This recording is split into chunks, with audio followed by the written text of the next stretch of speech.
আপনারা 2001 থেকে 2006 পর্যন্ত জামায়াত ইসলামী সহ প্রত্যেকটা সেক্টরে বাংলাদেশে দুর্নীতি করেছেন। জামায়াতের এখন পাকনা গজিয়েছে। তারা মুখে মুখে বিপ্লব বলে, কিন্তু অন্তরে আওয়ামী প্রীতি বিরাজ করে। আরেক দল আছে যারা আমাদেরকে ভয় দেখানোর চেষ্টা করে, যদিও ভয়টা বাংলাদেশ থেকে দেখায় না, লন্ডন থেকে দেখায়। আমরা কি অনলাইনে কাউরে ভয় পাই? বাস্তবেই তো কাউকে ভয় পাই না, আর তারা অনলাইনে ভয় দেখায়।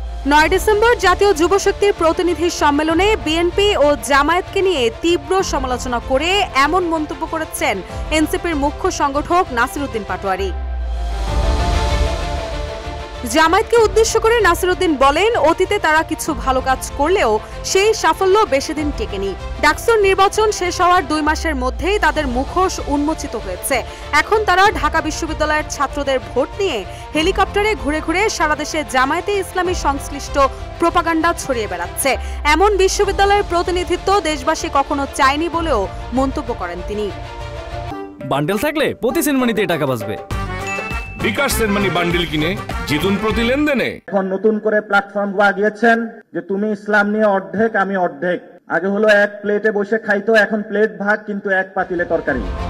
তিনি আরো বলেন, 2001 সাল থেকে 2006 সাল পর্যন্ত যে বিশৃঙ্খলা তৈরি হয়েছিল তার দায় বিএনপির ব্যর্থতার ওপরই বর্তায়। তারা জামায়াতে ইসলামী সহ প্রত্যেকটা সেক্টরে বাংলাদেশে দুর্নীতি করেছেন, আর এখন নতুন করে প্ল্যাটফর্ম লাগিয়েছে যে তুমি ইসলাম নিয়ে অর্ধেক, আমি অর্ধেক। আগে হলো এক প্লেটে বসে ভাত খাইতো, আর এখন প্লেট ভাগ কিন্তু এক পাতিলে তরকারি। মানুষ এগুলো এখনো ভুলে যায়নি, আর এসব কারণেই দেশে 1/11 সরকার এসেছিল, যার সময় দেশের প্রায় সব তরুণী নিপীড়নের মুখোমুখি হয়েছিলেন। নাসির উদ্দিনের মতে, গত 15 বছরের শেখ হাসিনার দীর্ঘ শাসন টিকে থাকার পেছনেও বিএনপির ব্যর্থতাই উল্লেখযোগ্য ভূমিকা রেখেছে।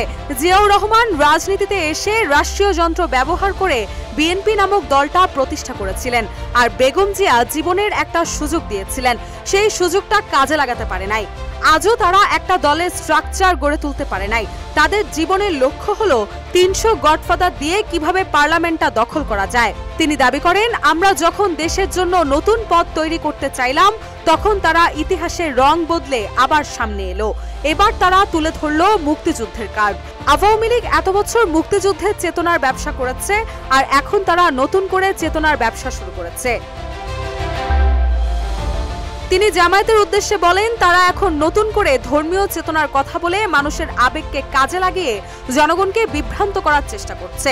বাংলাদেশে এখন চেতনা দিয়ে রাজনীতি হয় না। রাজনীতি করতে চাইলে সোজা পথে আসুন। মিষ্টি কথার আড়ালে কি করেছেন তা অতীতে আমরা দেখেছি। আপনাদের এখন পাকনা গজিয়েছে। এসব ভণ্ডামি বন্ধ করতে হবে। পাকিস্তানেও জামায়াতে ইসলামী পাখা মেলেছিল, কিন্তু একটি আসনও পায়নি।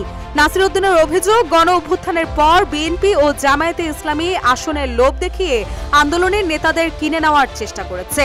90-এর ছাত্রনেতারা বিক্রি হয়েছিল, কিন্তু 24-এর নেতারা বিক্রি হবে না, হবে না, হবে না। রুশা সুর, নিউজ ডেস্ক, ইত্তেফাক।